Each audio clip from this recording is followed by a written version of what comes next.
If these rumours are true, DC may not be in good hands after all, and the Flash film could ruin the DC universe forever.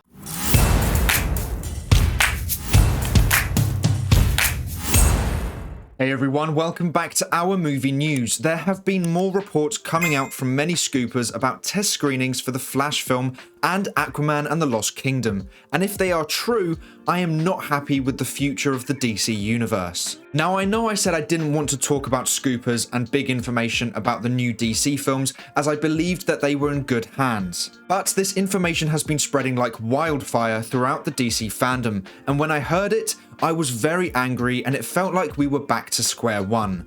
But once I took a step back, listened to what others had to say, and really thought about it, I was far less angry, and I'll explain why. So according to Toxic Scooper Casey Walsh and My Time to Shine, the latest test screening of The Flash has reported that Cavill and Affleck are not a part of the new timeline, Keaton will become the Batman of the DCU, and Supergirl replaces Henry Cavill's Superman.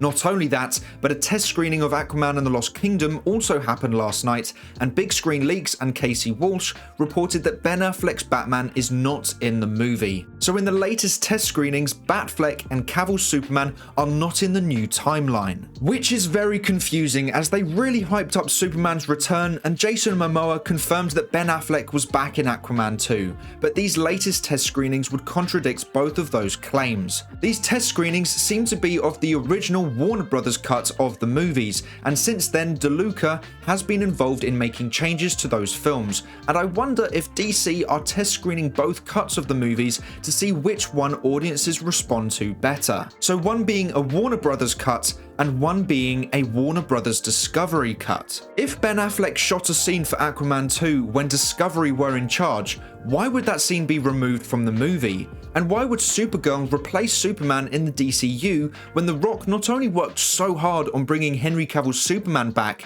but Warner Brothers and DC also hyped up his return, promoting Henry Cavill's video about his official announcement of returning to the role of Superman. If I'm honest, Casey Walsh and My Time to Shine do seem to push their own opinions into their scoops, and I wouldn't be surprised if they heard one thing but twisted it for their scoop so that they could cause drama.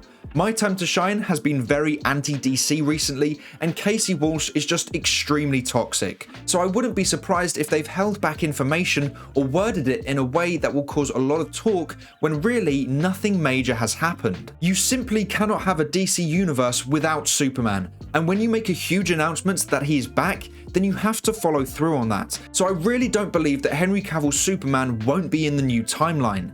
It makes more sense for Batfleck if he's done with the role, but then why would he come back to shoot a scene for Aquaman 2? How can the Flash erase Cavill and Batfleck, but both are confirmed to be back for more?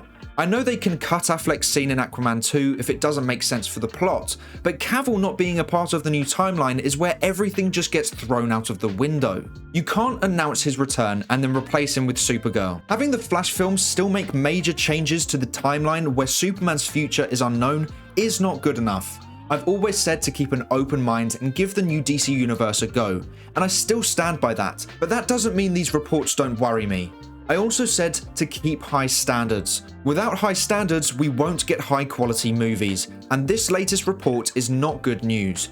We need to know that no matter what happens in The Flash, there are guarantees that this DC universe is one that us fans should be invested in. And I trust Discovery and DC Studios to create a really strong universe and to announce their future plans soon, which is why I think these scoopers have twisted what actually happened to cause drama. The Flash Film News said the full extent of changes in the new timeline is left ambiguous, whereas those two scoopers simply reported that Cavill is replaced by Supergirl. There is a clear difference. What I think is happening is that Superman and Supergirl will coexist in the same universe.